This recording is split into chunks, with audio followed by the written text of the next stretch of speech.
All right, welcome back to another video. Today we're talking about job hopping. So, job hopping, I believe, is the most quintessential thing to somebody's tech career, just journey in general. Is why stay at a company that's not doing you right? Why stay at a role that's not doing you right? But you can go, hey, the grass is green on the other side. It may not be always green on the other side, but I always say skills pay the bills, right? If you're not progressing in skills, you're not getting the opportunities you need to progress within your career. Why are you staying there? Let's make it make sense now. Yeah, I know it doesn't make sense to stay there, but you're staying there anyway because you feel comfortable. You're scared to make that hop. You're scared to make that jump, right? But at the same time as staying there, you're suffering and it's only getting worse, especially with all this inflation. So things ain't getting cheaper and they ain't trying to pay you more. So what you gonna do? You just gonna stay there and you just gonna suffer? Versus me, within my career, every job I've had, I've made more and more money. And just from job hopping, right? You might say, hey, you're an anomaly. You job hopping, it works for you every single time. I'm like, yeah, pretty much, because I make sure I job hop properly, right? There's a wrong way and a right way to job hop, right? Some people do it backwards in, all because they like this company. Oh, I want to go work for that company. But what about the role you're working for? Like, people think about the company first. I think about the role first. I don't care what the company. Every company is going to be every company, right? It's always the same no matter where you go, right? You don't want to, get too comfortable with the manager, but you want to be cool with your manager. At the same time there's going to be people that like you and don't like you. So every work environment is the same no matter where you go. It may be more cool, more relaxed in other places, but after a while you're going to get jaded anywhere you work at, right? So let's just be honest with ourselves. You're going to get jaded anywhere you work at. But the biggest thing is, would you rather be somewhere that you're going to get paid and be just paid? That's all we want to be, is paid, right? You probably like your job a whole lot more if you was paid right. You paid a little bit more, or a lot more, or a lot more, right? But the main way to get that is through job hopping, right? And how I was able to do it was just through, like I said, I don't apply for jobs. I never apply for jobs. I can never stress enough, I don't apply for jobs. There's too many fake job postings. There's thousands and thousands of job postings. You go through TikTok and all the LinkedIn's and all the stuff, and you see all about the job posts, blah, blah, blah, blah, blah. I don't focus on the negative. I focus on the positive. Okay, if there's all these fake job postings, why would I be applying to jobs, right? You're applying to 500. No, let's start 100. 500, 1,000, 2,000, 3,000 jobs. How many ever jobs they're applying to, and they're probably only getting, like, if anything, probably 1, 2, 3, if they're lucky, 4 callbacks from thousands of jobs they applied to, or even hundreds, and nothing's happening. Why am I not applying for jobs when I can go talk to people that can give me a job, right? I believe in talking to recruiters. So how have I been able to job hop efficiently? To recruiters. But you may be asking, okay, if I'm staying only here for 5 months, 6 months, 8 months, 9 months, a year, if that, how do I explain myself, right? They really don't care. That's how job hopping been working for me. I have the skills. They don't care that I've been at all these different jobs. And most of my jobs, I've been a contractor. Key to job hopping is contracting through staffing companies. I love staffing companies, right? So you got your Beacon Hills, you got your Apex, your Robert Half, your Tech Systems, whatever you want to go down the whole of all the major staffing companies, right? So you get hired as a W-2 employee through the staffing company, and then they contract to their client, so whoever the client might be. So when I was Wells Fargo, I was at ACL Tech, so they contracted me out to Wells Fargo. I got a 4,500. So my time at CVS was through Beacon Hill W-2, but contracted to CVS to get another 4,500 company on my resume, right?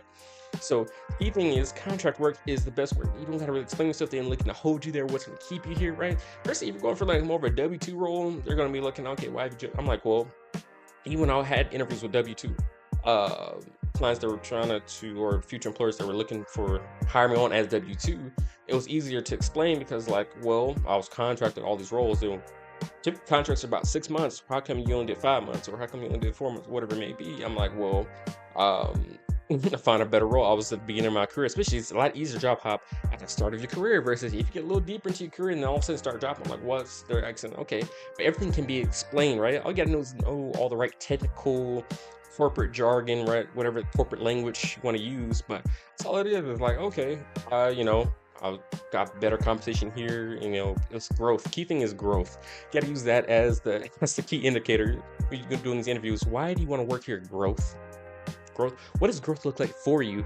I'm looking to get you go mention into, okay, what does growth look like? So me, I mentioned the skills. All right, I want to get, let's say I want to get better at Azure, I want to get better at cloud security, or I want to get better at networking, or whatever growth looks like for you. Just mention the skills. So I always say skills equal bills, right? And your skills gets them paid too. So skills pay you, and your skills pay you, and your skills pay them, right? It gets things functioning, right? We're people that support a system of whatever the system may be. So key thing is talk about growth. They love that word, they eat it up, growth, right? But be serious about it. Go for something you're passionate about. Like I said, a lot of people get caught up on the company. I want to work for this company, that company. They get there and it's not what they think it is, and they'll take a pay cut to go to work for that company, right? But it's all about work-life balance. Work-life balance does not exist, right? So it is, you give them a lot more to your personal time, your private life, you're not making as much money, or you're giving more to your company life and making more money but not having as much personal, right? But it's for you to find that balance between the two, because there ain't no such thing as 50-50. So I'm believing true 50-50, right? It could be a little split of 70-30, 40-60, right? It's never true balanced equilibrium, right? We all know that, especially working in corporate America, ain't no true equilibrium. So there's a trade-off, especially if you for those of us like me, I'm a remote worker, but get a little bit more time, but it's still certain trade-offs, right? It's never perfect. Versus I worked remote and I worked in office, and I prefer working remote, and everybody does, So key thing is I look for remote jobs. I'm not giving that up. I'm not going back to an office. I don't care about working hybrid. I'm not doing that. So you must have your must-haves. If I were to go back to office, it had to be 2 days minimum, and I need to be getting paid a lot of money, right? So you need to be, you need to work for this company. What's the company culture like? Don't get caught up on the culture, right? Because don't plan on being there for too long, unless this is like your senior level and you're going for something below your tenure, right? But this is for those of you who are trying to progress and move up within your career. That's the whole point of job hopping, right? I'm job hopping for my future, right? I'm trying to go and stay in a role. I'm trying to get to that W-2 where I feel comfortable just staying in something long term, if that's so maybe my future. Other than that, I don't care what the company has to offer, except certain benefits. They're paying for certifications, education, whatever it may be. If they're paying for, that's the only kind of benefits I care for, especially health or whatever else it may be. The main thing is, are they paying for stuff to help me progress and grow? Especially, so look for companies that are paying for certifications, if anything. But other than that, I'm looking to get more skills so I can progress up quicker. I am a jack of all trades. Started off as a jack of all trades. Now I'm specialized in identity access management, right? Get your specialization. You're going to try to become a network person.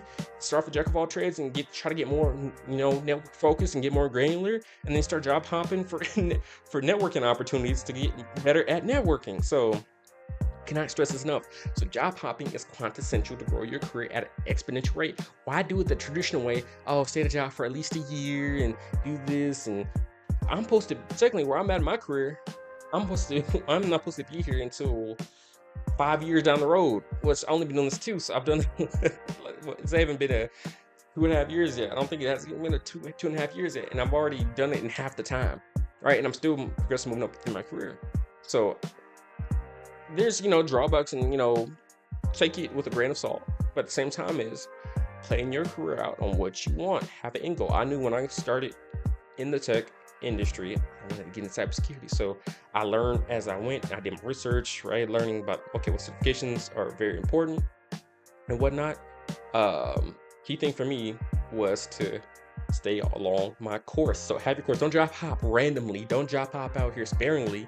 Stay along the course. So don't just be boom, boom, boom, this job.